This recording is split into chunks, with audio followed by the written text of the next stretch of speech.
Hi there, folks. My name is Emily. My name is Elt. And this is Oh My Word, a podcast where we talk about books, movies, TV shows, musicals, and we share with you some of the content, whether it's appropriate or not appropriate, so that you can ultimately make a decision about whether it's something you want to consume or not.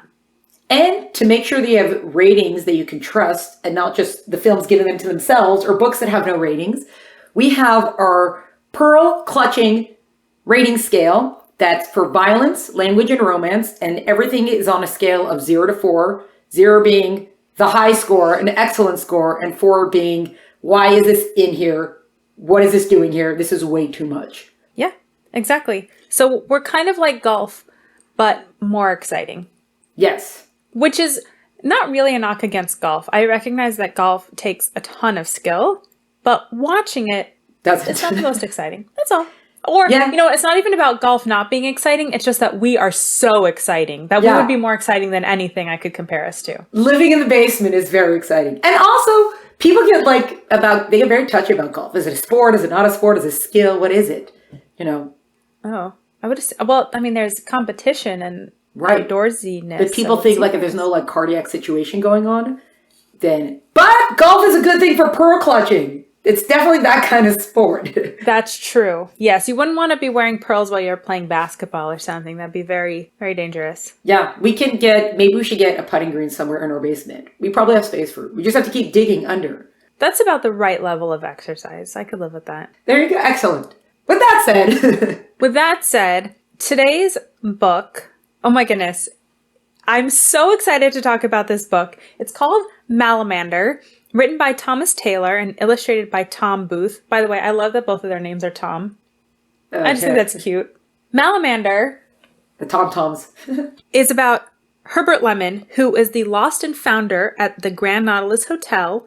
And one day, a mysterious girl walks in with a mystery about the Malamander and her missing parents that the two of them have to solve together. It is a middle grade book. Our ratings for it, violence is a 2, language is a 1, romance is a 0. Woo! Yay! And it is just so perfectly middle grade. It is exactly the right, he's writing for the right age. It's age appropriate in terms of content and in terms of word usage and how it's written and story-wise.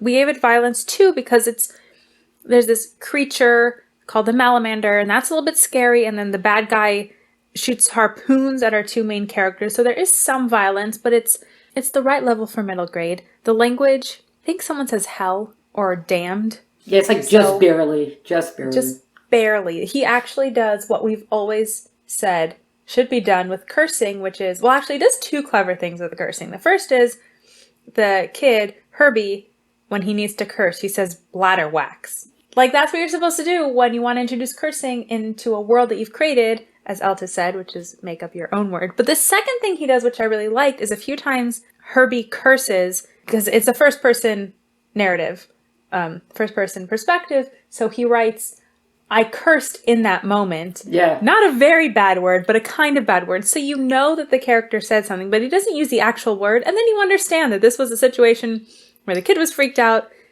and he cursed in his head. And I just thought that was so brilliant. Yeah. He's also, because I think he's 12, is she right? The two of them are 12? 12-ish. Yeah, 12-ish, yeah. That's also, because Herbie being the lost and founder, it's also part of, they call it speculative, it used to be called magical realism, but they kind of call it speculative fiction now. So it's kind of like a real world, but it has magical elements in it. So this whole thing about the lost and founder, the reason why this girl comes to him is because he's in charge of returning lost things to their owners. And she says, my parents are lost, so I want you to return me to my parents. So it ends up, okay, now, so one of the things he also got right is that sometimes you have, which we sort of spoke about with the Framed series, a little bit about the Spy School series, that sometimes you have these big things, these world-threatening things, and the kids have to come in and save it. You have to suspend your disbelief a little bit for it, which is fine. I'm that's because it's middle grade, and these kids are doing what the FBI agents can't do. I think that's part of the fun of it, which is, It's fine. It's not but here he was very clever to give them this lost and founder thing that it's okay. Like, it sort of makes sense that a kid could be running it, I guess. Right. Like, and it's sort of like, no, it's better if the kid is the one. Like, yeah, sure, I could see a kid being in charge of returning items, or like, he could be like, they don't really go in so much about he's an orphan and he sleeps in like a tiny little room and like people are mean to him. But there is like, the position he's put him in is not, like, you already suspended your belief for just the whole speculative fiction aspect of it. But his position is not something that, it's not a stretch almost. Like, it's very also appropriate, age appropriate, this position that he gave him. Yes. And the way, like, I've got Lost and Founder business to take care of. Like, this is for the Lost and Foundry. And that's why also, because I already read the second book of it, and there's going to be a third book, but each book is all about that something has to be returned. So, like, the Malamander is missing something that Herbie has to return to him. So it's not about, oh, I need a helicopter or whatever, like machine guns to fight against the monster. I have to return something, and if I return it, we could solve. So it ends up being, I don't know, I think also that whole angle that had gone over, he just got it really right, that I could believe this kid in this role. Even though, like, yeah, what 12-year-old kid or whatever, but I could believe it. And it's kind of like you have like a little bit of this like English humor. I think he is English. I think Thomas Taylor's English. So you have like the place that they live in is supposed to be called Cheery on the Sea, but when the winds get cold in the winter, it knocks the sea off, so it becomes Eerie on the Sea. So everything's eerie. The eerie this, the eerie that. So it's also there's a lot of like cleverness kind of thrown in there. Yes, it reminded me a lot of Lemony Snicket. Yeah.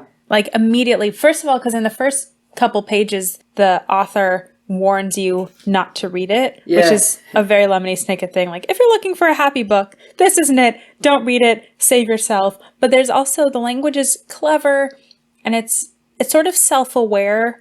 And I don't know if other than at the beginning he might address the reader throughout. I don't know. There's just it's sort of like there's wordplay, and it's sort of elevated writing. Like, maybe it's written for 12-year-olds, but sort of at like a 14-year-old level. So just asking them to reach a little bit, instead of just writing right to them or writing down, but you're not asking them to read at a 25-year-old level. It's just like, let's just make a little hop up here.